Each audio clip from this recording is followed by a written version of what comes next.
Preparation being taken to bury Lamia besides her father's grave, depriving justice and threat reason behind this, claims family BNP NCP going to visit. All sorts of reforms possible through election, says Gauna Sanghati Andolan, urges democratic power to remain united at meeting with Consensus Commission. Jamaat wants balance of between Prime Minister and President during meeting with EU delegation. CC camera in polling booth proposed.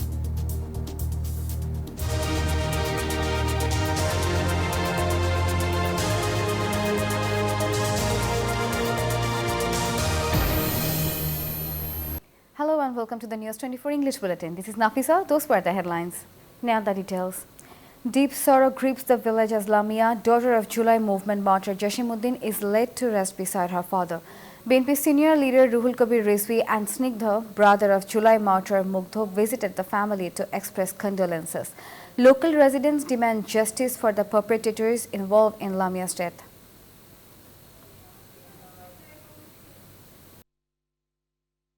Gauna Sanghati Andolan coordinator Junaid Saki said constitutional reforms are not possible without elections. Saki made the remark Sunday after a meeting with the National Consensus Commission.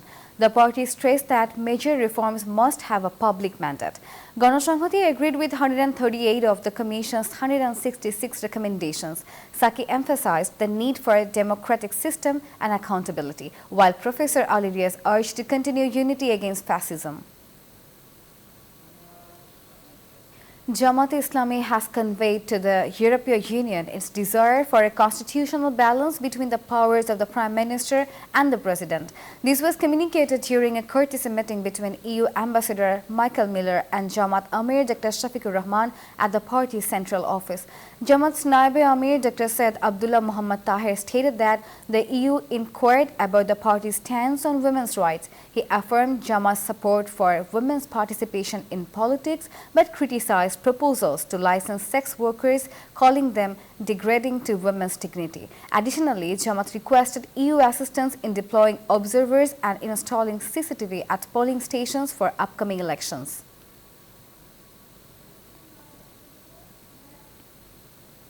BNP-backed lawyers have blamed both Sheikh Hasina and former Chief Justice Khairul Haq for destroying democracy. They expressed anger over the government's inaction against Khairul Haq.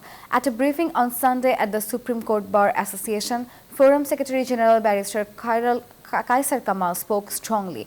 Forum President Advocate Jainul Abdin demanded the removal of High Court and Lower Court judges, announcing protest at all bar associations on July 29.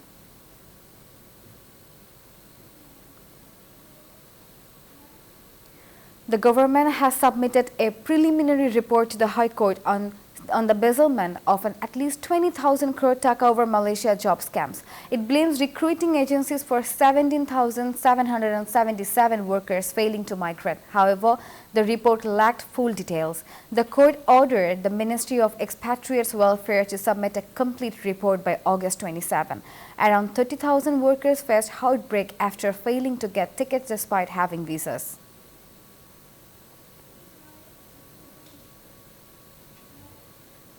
Power and Energy Advisor Muhammad Fawzul Kabir Khan confirmed that power outages will continue, but efforts will be made to keep them manageable. They stated that both cities and rural areas will face equal load shedding. During a briefing on Sunday regarding grid failures, he also announced the formation of an 8-member committee to investigate the causes of the April 26 grid failures in Barishal and Khulna.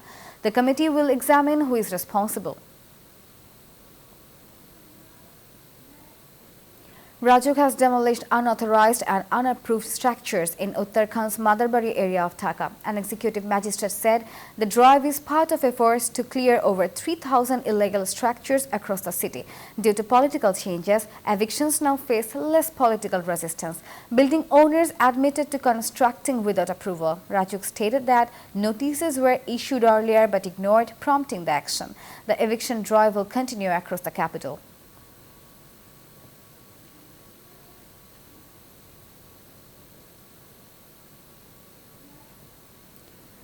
The Women and Children Repression Prevention Tribunal in Magura has recorded testimonies from the plaintiff and two others in the widely discussed Asiya rape and murder case. On Sunday, Judge M. Jahid Hassan conducted the hearing. Although accused Hitu Sheikh had earlier confessed, all defendants now claimed innocence in court. Legal aid lawyer Sohail Ahmed was appointed for their defense. The investigation report against the four accused was submitted earlier.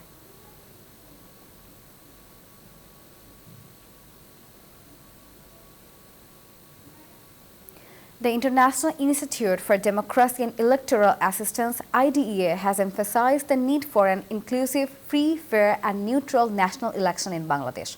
On Sunday, IDEA's Asia-Pacific Director Lina Rikila Tamang met Chief Election Commissioner A.M.M. Nasiruddin at the Election Commission office. She discussed election preparations and reforms. Tamang expressed hope that a credible election will help restore democracy in the country. After months of decline, cryptocurrency prices are rising again. Bitcoin, the most popular crypto coin, jumped 10.71% over the past week, reaching $93,474. Ethereum also saw a sharp rise of 11.24% during the same period. Binance coin prices increased by 1.84% according to Reuters. Meanwhile, Solana is now trading at $152.40. The sudden surge has brought fresh optimism back to the crypto market.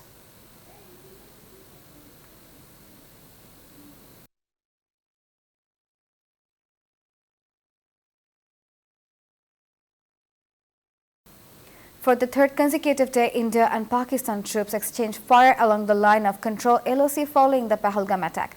A deserted border area has seen arrests during the clashes. Meanwhile, India released water from the Jhelum River tributary, flooding parts of Pakistan-administered Kashmir. Pakistani Prime Minister Shahbaz Sharif has warned India of dire consequences over the water dispute.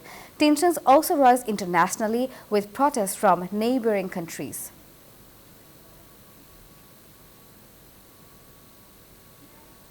Before ending the bulletin, let's recap the headlines. Preparation being taken to bury Lamia besides her father's grave, depriving justice and threat reason behind this, claims family. BNP NCP going to visit.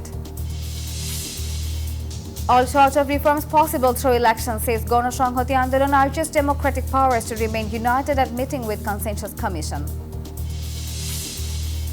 And Jamaat wants balance of between Prime Minister and President during meeting with EU delegation. CC camera in polling booth proposed. And that was all from the News Room today. Thank you for watching News 24. Please stay with us.